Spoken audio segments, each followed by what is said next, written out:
What is going on, guys? It is Wrestlelamia here, back with some more news. Join us now as we look at the wildest news stories and rumors you need to know, including the true identities behind WWE's mystery vignettes, a major return on Raw tonight, a major title change incoming, Andrade could be in big trouble, Karrion Kross's mom beats cancer, and much more. Be sure to subscribe and hit that notification bell for daily wrestling videos, and follow us on Facebook for exclusive lists. Now let's hit the intro and get straight into our first story.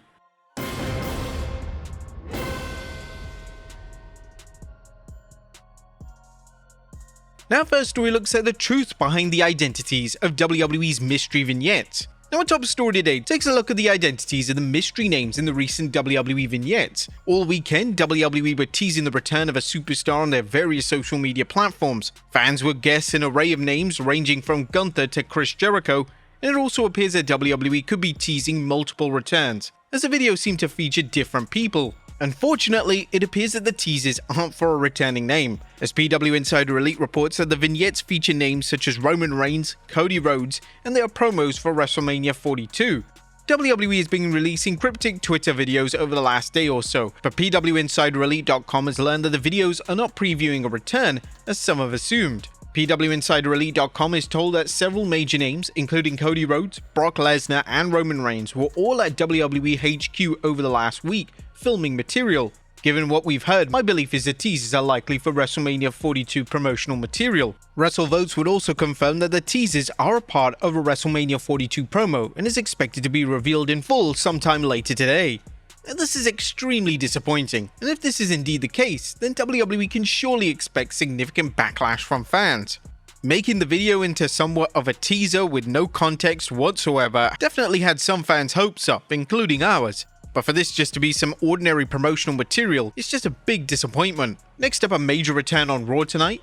Now, according to Bodyslam Plus via Patreon, returning on Raw tonight will be none other than Santos Escobar. Alright, maybe it's not so major. But they mentioned on the Patreon, a superstar who hasn't been on WWE TV in a few months is slated to be at WWE Raw tomorrow in Anaheim. As first reported by PW Insider early this week, Bodyslam has confirmed that Santos Escobar is expected to be at Raw tomorrow. Escobar hasn't competed on WWE television since he competed at Worlds Collide in a 6-man tag alongside Los Garzas in a winning effort on June 7th.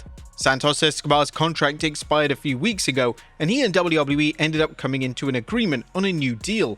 And naturally, this report has also surfaced on social media sites such as X, and fans' reactions are kinda mixed. Fans weren't exactly crying out for a major Escobar push, and there is concern that he is going to return to zero reaction. There is speculation that Escobar is going to return with a new stable, and before the PW Insider report broke, it was believed that this was being teased in the vignettes. This could still be the plan, however. WWE has tried this numerous times with Escobar, and every time it failed to catch on fire on the main roster. Unless there's any major names that are attached to the stable, it's unlikely to be a success. Escobar was set to depart the company last month, but when WWE promised him an improved creative direction, he decided to re-sign with the company once again. Next up, a WWE star urged to turn heel. A WWE Hall of Famer Mark Henry has urged WWE to commit to a huge heel turn.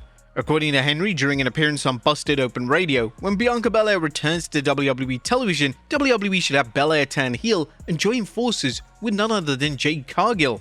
There was not a better heel in the history of NXT than Bianca was. She was the ultimate heel. It got her a job on the main roster, and then for whatever reason, the crowd loved her and they turned her babyface. But her and Jade are so close. Why would they not allow them to not be a tag team, but just to be support systems for each other, and get to the point that, hey, maybe one of these days we're gonna have to cross paths. But we're not gonna talk about that until it happens, and just allow them to be two evil people in pro wrestling, which I would love. This would be a huge deal, but it's not without its risks. Belair is without a doubt one of the most popular names on the women's roster, and WWE are usually reserved in turning such popular names to the dark side. With that being said, it would certainly freshen up Belair's character and offer something completely new for her on the main roster. Next up, a major title change incoming. Speaking of Jade Cargill, she shocked the world last week on SmackDown by turning heel for the first time in WWE. This turn was badly needed as Cargill was floundering as a babyface and she was in dire need of character development. It's now surfaced thanks to a report from Dave Meltzer that Cargill is projected to win the women's title. Speaking on the Wrestling Observer Radio, Meltzer stated, "I would have gone the other way. I would have had Stratton turn. I think Stratton's got more personality and is a more natural babyface, and Cargill is a more of a superhero type. but they wanted that belt on Jade before WrestleMania, before she got hurt, so now they're getting around to it. This is a significant report and certainly implies that Cargill is finally going to get the huge W at Saturday night's main event this coming weekend. It'll be interesting to see what kind of reign Cargill has, as while she's vastly improved in the ring since her WWE debut, some may question if she's ready to carry the division. WWE without a doubt needs a full reset within the SmackDown Women's division, as while Stratton's world title reign is one of the longest reigns of all time, something has fallen flat with the reign, and it's lacked any substantial storylines or arcs. The SmackDown product in general is in dire need of a draft. The same 3 and 4 women have been competing for the women's title all year, and even if Cargill wins the title this weekend, WWE has limited options in terms of who she can face moving forward. It was previously reported that WWE were planning an official draft at some point this year, but there's been virtually zero references to this on WWE television. With wrestlers just going between the brands with no fanfare, it's likely that Triple H is under the impression that a draft isn't needed, and it's easy to just have wrestlers appear on the rival show without any context or meaning. Next up, Brock Lesnar called out for WrestleMania. Brock Lesnar is officially advertised for WrestleMania, and with WWE having various options for his opponent, one WWE star has thrown his name into the hat. Almost recently spoke to TMZ, and according to the Nigerian Giant, he wants to run it back one more time against the Beast on the grand stage of WrestleMania. Oh man, Mania last year in Vegas was awesome, man. You know, being in that environment, it's Vegas, man. It's the bright lights, the big city, you know. It's just a city that is extremely vibrant, and to go back there for a second time, chef's kiss. I'm excited, I'm elated to go back. I'm looking forward to being on the card this year. My dream opponent? Oh man, since this is going to be bigger and bigger, I'm going to put it out there. Brock Lesnar, we need to run him back. We need to run him back.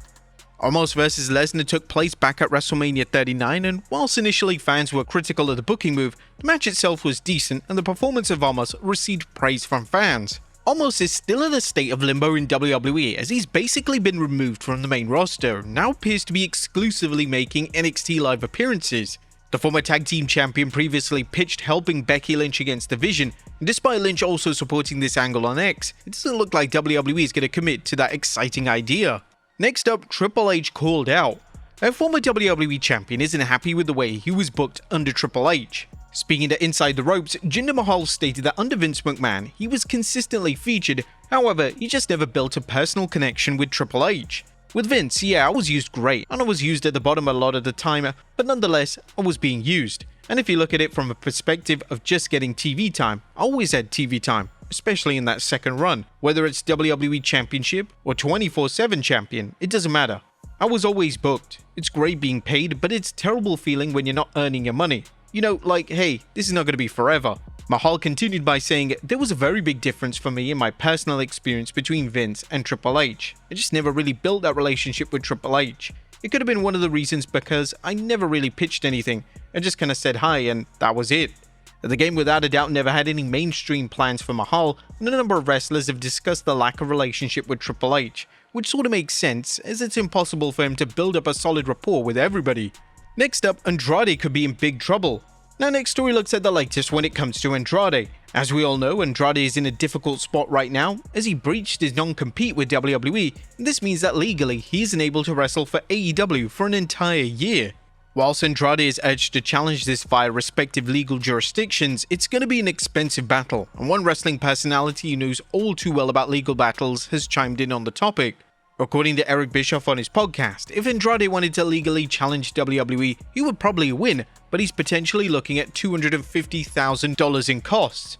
I mean, they've got a responsibility to vet this, knowing that he was previously under contract and knowing that previously WWE was very strict about their non-competes. That's the part that makes me go, how in the hell did that happen? Every jurisdiction is different. It really comes down to, do you have the money and the time to challenge it? If you do, you'll probably win. You'll burn a bridge in the process and you'll blow 150 to 250 grand in the process. Most people aren't willing to fight it, they'll just ride it out.